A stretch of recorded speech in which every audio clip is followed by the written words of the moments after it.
Dimanche 28 avril 2024, chers téléspectateurs, bonsoir et bienvenue dans cette nouvelle édition. À la une de l'actualité de ce jour, le président de la République André Rajoelina participera au sommet IDA 21 ou IDA Wars qui se tiendra à Nairobi. Madagascar a déjà bénéficié des financements de ce système au sein de la Banque mondiale en 2022 et a réussi à réaliser de nombreux projets pour la population. Demain, lors de la conférence, le président André Rajoelina prendra la parole pour montrer les efforts déployés par Madagascar et la poursuite des travaux de développement déjà entamés. Reportage signé Judikael Rangianiri. Au total, 75 pays ont reçu un financement du fonds IDA de la Banque mondiale en 2022 lors de l'IDA 20. Madagascar en fait partie et ont pu réaliser de nombreux projets de développement qui répondent aux besoins de la population. La participation du président de la République André Rajoelina à ce sommet au Kenya est donc importante. Le président prendra parole demain pour montrer la détermination de Madagascar à poursuivre les travaux de développement déjà entamés à travers les 3 piliers de la politique générale de l'État. L'objectif de ce sommet est de compléter l'IDA 21 pour que la Banque mondiale puisse financer les pays dans les secteurs prioritaires qui mèneront au développement. L'IDA 20 représentait environ 900 milliards de dollars et tous les pays participants espèrent que pour cette IDA 21, le financement sera 3 fois plus pour le développement des pays, notamment ceux d'Afrique. Ensuite, le président de la République André Rajoelina a reçu aujourd'hui Mboitu Ruichi, la ministre japonaise des Affaires étrangères. Cette rencontre est une preuve du renforcement et de la maturité de la relation entre les deux pays. Elle marque également la poursuite de la coopération pour le développement de Madagascar. C'est Sylvain, nous en dit plus. Madame Kamikawa Yoko, ministre des Affaires étrangères du Japon. Le président de la République André Rajoelina a reçu cet après-midi au palais d'État d'Mboitu Ruichi, la ministre japonaise des Affaires étrangères. Cette visite est la preuve du renforcement des relations entre Madagascar et le Japon et entre le Japon et le continent africain.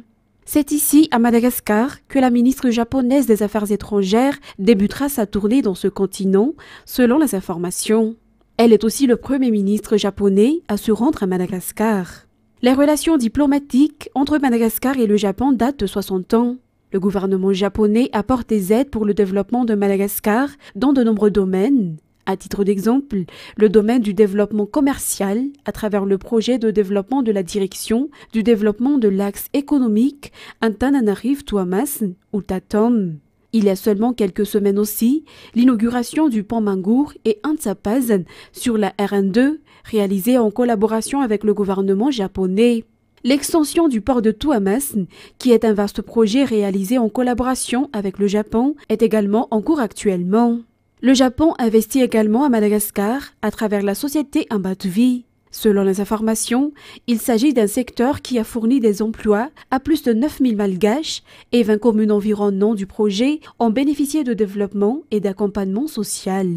En outre, Madagascar et le Japon partagent les mêmes visions dans la lutte contre les violences, dans la lutte contre l'insécurité alimentaire. Ce pays apporte aussi son soutien dans la protection des côtes malgaches et bien d'autres. Et l'arrivée de la ministre japonaise des Affaires étrangères, Kamikawa Yoko, à Madagascar, témoigne du renforcement des relations entre les deux pays. Et la ministre des Affaires étrangères japonaise est venue visiter l'événement Rattrapage vaccinal zéro dose à Nkorunjan aujourd'hui. L'association FITI y participe activement pour sensibiliser et aider les victimes de violences basées sur le genre. Le Japon fait partie des pays qui soutiennent Madagascar en matière de la protection des droits de la femme et des enfants. C'est Sylvain sur les images de Yves Janel. Le Japon est l'un des pays qui soutiennent Madagascar dans la protection des droits des femmes et des enfants. Parmi les priorités du gouvernement japonais figurent l'autonomie des femmes malgaches, la protection des enfants ou encore la lutte contre les violences basées sur le genre. Raison de leur soutien en finançant l'UNFPA pour la mise en œuvre des projets y afférents. L'événement organisé Antanmenabe Nkorunjan, rattrapage vaccinal zéro dose, correspond directement aux activités prioritaires dans la coopération entre le Japon et Madagascar. En plus de la sensibilisation à la pratique de la vaccination, il y a aussi de nombreuses offres de santé pour les femmes lors de cet événement. L'association FITI, dirigée par l'épouse du président de la République, Mial Radzouelne, participe à cet événement que des milliers de personnes sont venues visiter pour y bénéficier des soins de santé gratuits, selon les informations. La visite de la ministre des Affaires étrangères japonaise, Kamikawa Yoko, à cet événement, en Tanmenabe Ankurjan, renforce également la coopération entre Madagascar et le Japon. Outre le secteur social, la coopération avec le Japon se concentre également sur le développement, la construction d'infrastructures et l'économie. En économie, une exigence du Fonds monétaire international pour la mise en œuvre du FEC et la mise en place de la stratégie anticorruption à Madagascar, a déclaré le président du Comité pour la sauvegarde de l'intégrité ou CIS. Ainsi, la part du financement sera obtenue en fonction de la réalisation de celle-ci selon les informations. Madagascar ambitionne de recevoir un financement à hauteur de 660 millions de dollars sur 3 ans de la part du FEC et du FDR. Anna Martina sur les images de Sech Indianapolis. La lutte contre la corruption dans les finances publiques, les dépenses publiques, la prévention des détournements, le respect de la bonne gouvernance des marchés publics, la lutte contre le blanchiment d'argent et la récupération des avoirs illicites ont été au cœur des préoccupations. La CSI souligne l'importance de surveiller de près ces domaines lors de la rencontre avec le système anticorruption. Madagascar espère obtenir 660 millions de dollars sur 3 ans. Ce montant représente la totalité d'un double programme du FMI combinant la FEC et la FDR. Cependant, pour accéder à cette enveloppe, il faudra convaincre la mission dépêchée par l'institution de Bretton Woods de notre engagement dans la bonne gouvernance et la lutte contre la corruption.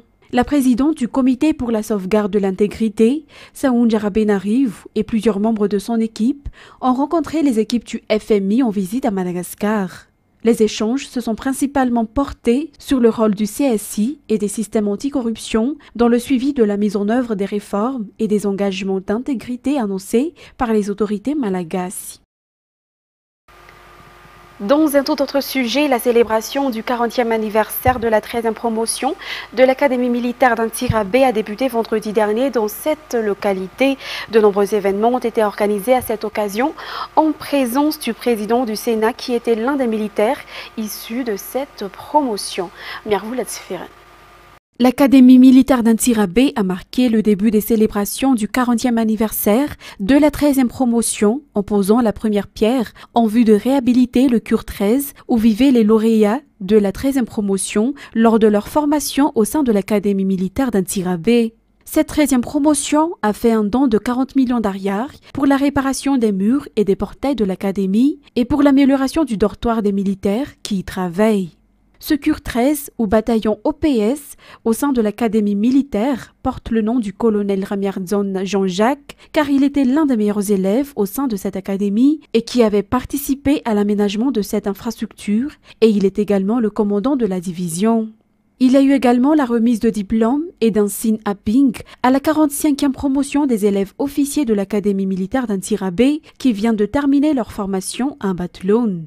Lors de la cérémonie de vendredi, il a été constaté que les militaires, issus de la 13e promotion, sont unis et toujours solidaires, même après 40 ans. La célébration a débuté par un culte à la chapelle militaire d'Antsirabe. Et parallèlement à cela, la 13e promotion a remis une aide financière d'un montant de 10 millions d'ariars pour participer à l'effort d'achèvement des carreaux de l'église. La célébration a été clôturée par un débat et partage d'expériences dirigé par le président du Sénat. Le livre contenant l'histoire de la 13e promotion, intitulé « Sur la trace de la 13e promotion », qui a été rédigé par le général Ravalmanana Richard, a été présenté vendredi dernier au général commandant de l'Académie militaire. Ce livre a été mis à la disposition du public à la bibliothèque de l'Académie militaire. Il convient de noter que nombre d'entre eux ont déjà occupé des postes élevés dans le pays. Page culturelle, le monde de la musique malgache est en deuil actuellement. Anchiniena Louise Angiamazav, connue sous le nom de scène de Lali, est décédée ce matin. Une artiste célèbre et distinguée depuis les années 90. Elle est revenue sur scène l'année dernière, mais elle est tombée malade récemment. Son décès fait suite à cette maladie, selon les explications. Reportage de Cécile Sylvain.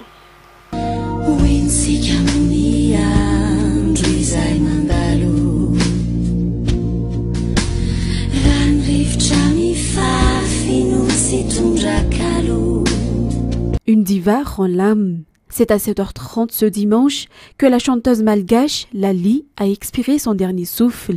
Elle n'a pas survécu à la maladie dont elle souffrait depuis plusieurs semaines et pour laquelle elle avait lancé divers appels aux dons. Elle était sur le chemin pour l'hôpital, selon ses proches. Née Anchniala Louise Anchiamazav, Lali s'est faite connaître en 1996 avec le single Samba Chow en featuring avec Dora Johnson. En 2021, Lali sort son premier album qui demeurera dans les annales de la musique malgache. Intitulé Musicatique, des autres titres, comme Waisanef, sont devenus des standards de la musique douce. Après 12 ans d'absence sur scène, Lali a repris la musique en 2023, un élan qui a été avorté par la maladie. L'équipe de la Viva présente ses condoléances à la famille de Lali.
Place maintenant aux actualités internationales. Le pape François a effectué dimanche à Venise son premier déplacement de l'année, s'adressant successivement à des prisonnières, des jeunes et des fidèles rassemblés pour une messe en plein air, place Saint-Marc, où le souverain pontife de 87 ans a reconnu que sa mission pouvait être difficile.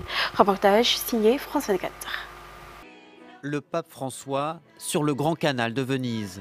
Pour son premier déplacement depuis le début de l'année, le souverain pontife s'est rendu à la Biennale d'art contemporain. Il a visité l'exposition du Vatican, organisée dans la prison pour femmes de la Giudecca. Les artistes ont étroitement collaboré avec les détenus. C'était le souhait du pape, qui s'est adressé à quelques-unes d'entre elles. N'oublions pas que nous avons tous des erreurs à faire pardonner et des blessures à soigner, y compris moi. La santé du pape François est source d'inquiétude ces derniers mois. Depuis 2 ans, des douleurs au genou l'obligent à se déplacer à l'aide d'une canne ou en fauteuil roulant. Âgé de 87 ans, il souffre de bronchite et de rhume à répétition. Il n'a pas quitté Rome depuis une visite à Marseille en septembre. Après sa visite de la prison, il a pris la parole face à 2 jeunes Vénitiens, les invitant à ne pas passer leur vie collés à l'écran de leur smartphone. Les téléphones portables sont très utiles pour communiquer. Ils sont utiles, mais ils ne doivent pas vous empêcher de rencontrer des gens. Utilisez-les, mais rencontrez des gens. Savez-vous ce qu'est une étreinte, un baiser, une poignée de main, l'humain? N'oubliez pas ça. Le pape François a achevé sa visite dans la cité des Doges par la célébration d'une messe sur la place Saint-Marc face à 10 000 fidèles. Ensuite, la RDC accuse le groupe Apple d'utiliser dans ses produits des minerais exploités illégalement qui proviendraient de mines congolaises au sein duquel de nombreux droits humains sont violés. France 24. Les 3 T, Tantal, Étain et Tansgen, au milieu d'un scandale diplomatique entre le Congo, le Rwanda et le géant de l'électronique Apple. Dans un rapport publié ce jeudi, le cabinet d'avocats Amsterdam & Partners accuse le pilier de la tech de blanchir ces précieux minerais congolais en les faisant transiter par le Rwanda. Il y a des meurtres, il y a des viols il y a des enfants qui travaillent dans les mines.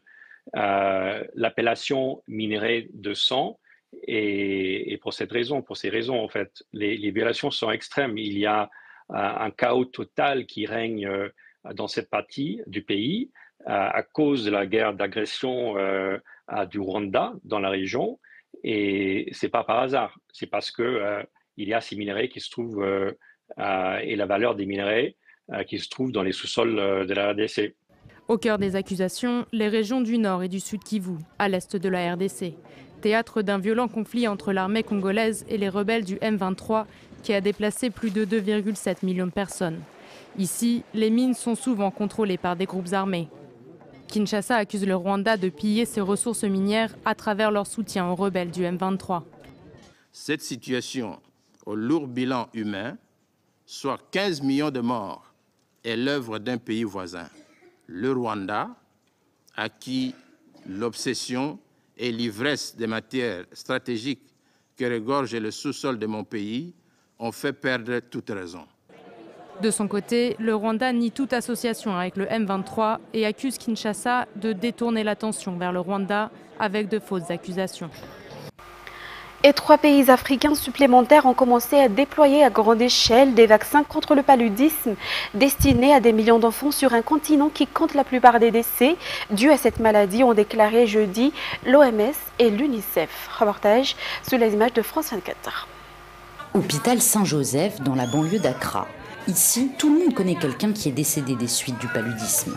Alors, depuis la certification du second vaccin R21, le rythme est effréné pour les infirmières. Ici, au service de consultation externe, le paludisme est un des 10 sujets qu'on traite le plus. À l'introduction du vaccin, les mères montraient une certaine hésitation. Mais avec le temps, tout le monde veut maintenant que son enfant soit vacciné. Même ceux qui n'ont pas encore été vaccinés veulent que leurs enfants le soient. Un premier vaccin Mosquirix est testé dans le pays depuis 2019. Aujourd'hui, les enfants de 93 municipalités sur les 261 du pays ont accès à l'un ou l'autre vaccin. Un soulagement pour cette mère de famille.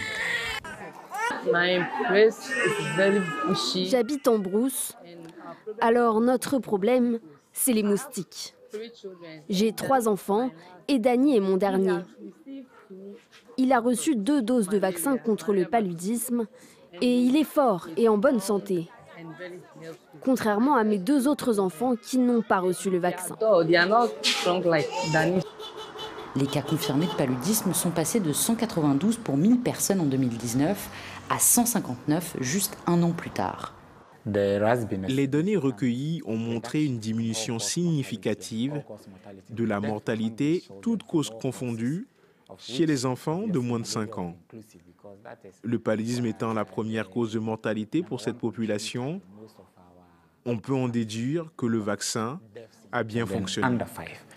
Le Ghana souhaite étendre le vaccin au reste du pays d'ici 2025 et ambitionne d'ici 2028 de réduire de 90% la mortalité liée au paludisme. Chers téléspectateurs, c'est ainsi que prend fin cette édition. Nous vous remercions de l'avoir suivi jusqu'à son terme. Excellente soirée en notre compagnie. Au revoir à tous.